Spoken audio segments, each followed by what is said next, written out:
Hello, my friends, and welcome. Today we are going to speak seriously about China and about the reality of world table tennis.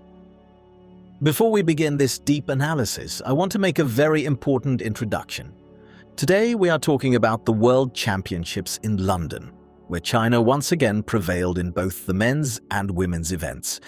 And my friends, for months, some people were laughing, some people were saying, China is finished. The gap has closed. Europe is taking over. The Chinese are vulnerable. But I kept telling all of you one thing again and again and again. Do not judge China before the World Championships. Do not judge China before the Olympic Games, because these are the tournaments that truly matter to the great Chinese nation. And now, what happened? China won again, and suddenly, everybody became silent. So let me ask a very simple question. Where are all the experts now? Where are all the people who said China was finished? Where are all the channels that were celebrating too early?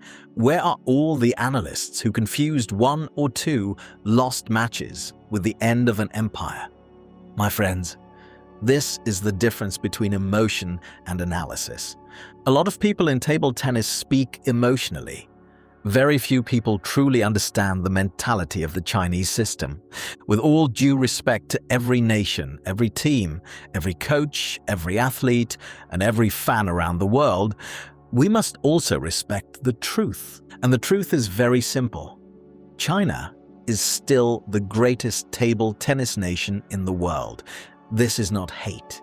This is not propaganda. This is not emotion. This is reality. And it is very important for all of you to understand and realize that I predicted this outcome many days ago. I explained why China would reach the finals in both the men's and women's competitions. I explained why China would eventually face Japan. I also explained why China lost matches against Sweden and South Korea during the tournament. And most importantly, I analyzed the tactical benefits for China from those matches. This is something very important that many people fail to understand. A lot of people did not believe what I was saying. Some people thought I was talking nonsense. Some people laughed at my analysis.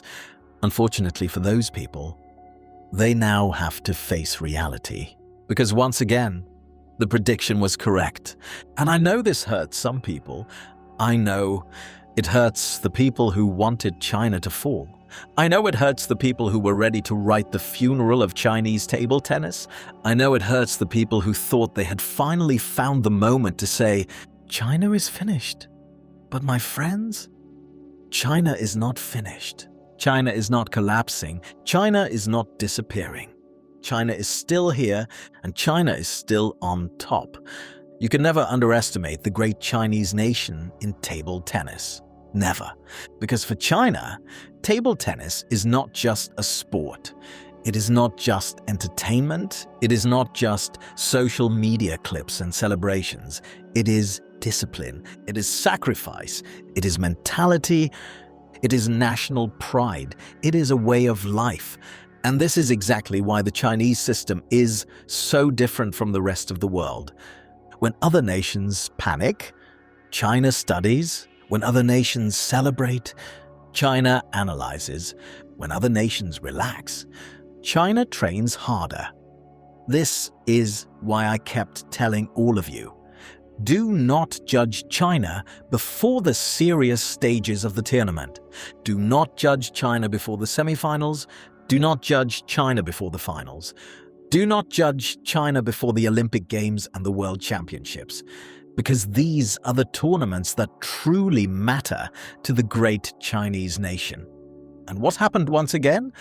China peaked exactly at the right moment. As the tournament progressed, the concentration of the Chinese athletes increased. The intensity increased. The mentality became stronger and stronger.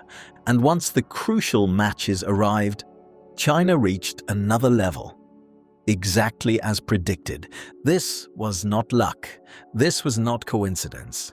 This was preparation at the highest level ever seen in table tennis history. Some people were celebrating too early because Sweden won matches, because South Korea won matches, because some Chinese players lost individual games. But what did I tell you? I told you China was collecting information. I told you China was watching everything. I told you the Chinese coaches were studying every single detail, and now you understand exactly what I meant. So again, let me ask, did China really lose control? Or did China receive the most valuable information in the world for free? Did the gap really close? Or did China simply allow the rest of the world to show its maximum level before shutting the door again? This is why analysis matters, and this is why emotional reactions are dangerous. Do you really believe that legends like Wang Hao, Ma Lin, Xiao Zhan, Qin Zhijian, Ma Long, Wang Chuqin, Liu Guoliang, Liu Shiwen and others, all these masterminds of table tennis, would allow China to collapse? Impossible. These people are not ordinary coaches. These are professors of table tennis. These people dedicate their entire lives to protecting the dominance of the Chinese national team. These legends are not relaxing. They are already studying every rally, every weakness, every tactical detail from this World Championship. And this is why I laugh when some channels say, "The gap has closed." No, my friends, the gap has not closed, not even close. In reality, China is still ahead of everybody. And the scary thing for the rest of the world is this: China was not even close to 100%. Wang Chuqin was injured. Liang Jingkun had physical problems and limited preparation for months. Shidong also had injury issues. And despite all these problems, China still dominated world table tennis.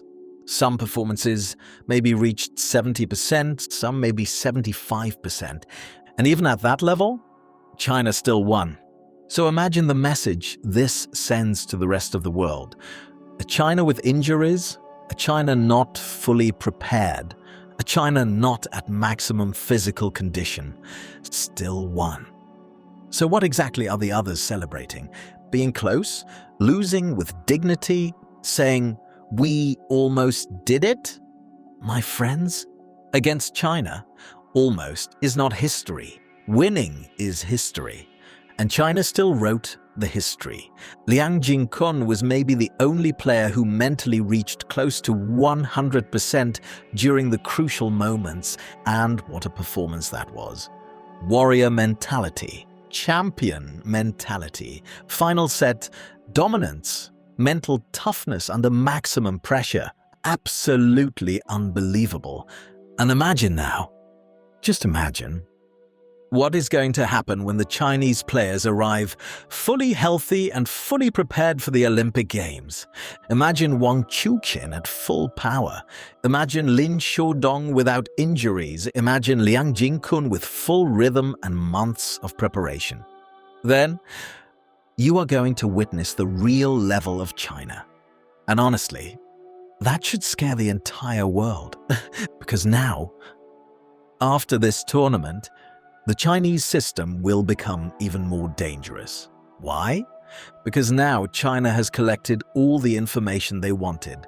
They studied the strongest performances from Europe. They studied the strongest performances from Asia. They observed tactical patterns. They observed emotional reactions under pressure. They observed weaknesses. They observed trends. And now begins the most dangerous phase: the analysis. Believe me when I tell you, the Chinese coaches and legends are going to sit for endless hours studying every single detail, every serve, every receive, every tactical variation, every movement, every emotional reaction. This is the difference between China and the rest of the world. Other countries celebrate victories. China studies victories. China studies defeats. China studies everything. This is why they remain ahead of everybody. And now, after hearing some comments from the French team, I believe the rest of the world made another huge mistake. Again, let me be respectful. France has a fantastic generation. Young players, huge talent, amazing future. The LeBron brothers are excellent for table tennis. Flavian is improving rapidly. France absolutely belongs among the elite nations. But there is a difference between confidence and provoking the Chinese machine after defeat. And this is where I believe they made a very dangerous mistake. Because publicly speaking about revenge against China, publicly saying, "We were close, we can beat them, they are not invincible," does not hurt China. It feeds China, it motivates China. And this is something many nations historically understood very well. Even legendary European generations usually spoke about China with enormous caution and respect. Because deep inside, everybody understands the truth. China in table tennis is different, completely different. And honestly, I believe this was not the smartest move by the French side, because now you are awakening the Chinese machine even more. You are not putting fear into China. You are giving China homework. You are giving China motivation. You are giving China a reason to close every door, every window, every tactical opening you thought you had found. And trust me, the Chinese never forget, not emotionally, systematically, scientifically, strategically. They are going to analyze every single point from those matches, every tactical detail, every emotional reaction, every weakness, every opening. This is how the Chinese system works. So, to every nation that thinks China is vulnerable, be careful. Because the China you faced yesterday may not be the China you face tomorrow. The China you pushed to the limit today may return tomorrow with all the answers. And when China has the answers, the match is usually over before it even begins. This is why I keep telling all of you, the gap has not closed, not even close. In reality, China is still ahead of everybody, and the scary part, the next generation is already coming, while the world celebrates being close. China is already preparing the next monsters, the next Wang Chuqin, the next Ma Long, the next Fan Zhendong, and the next Liang Jingkun, and they are probably training right now while we are speaking. That is the Chinese mentality. Never satisfied, never relaxed, never comfortable. Other nations celebrate silver medals. China studies why they lost even one set. That is the difference. And I want to say something else very important. A lot of people mistake confidence for arrogance. The Chinese are not arrogant. True champions do not need to scream. True champions do not need to disrespect opponents. They let the results speak, and, once again, the results spoke loudly. Yesterday, we witnessed who behaved like champions under pressure, and we also witnessed who lost emotional control. China stayed calm. China stayed disciplined. China stayed focused. Because this mentality has been built through years and years and years of brutal training and sacrifice. Liang Jingkun especially deserves enormous respect. What a warrior! What a fighter! People forget how much this man has sacrificed for Chinese table tennis. He has always been one of the great soldiers of the Chinese national team.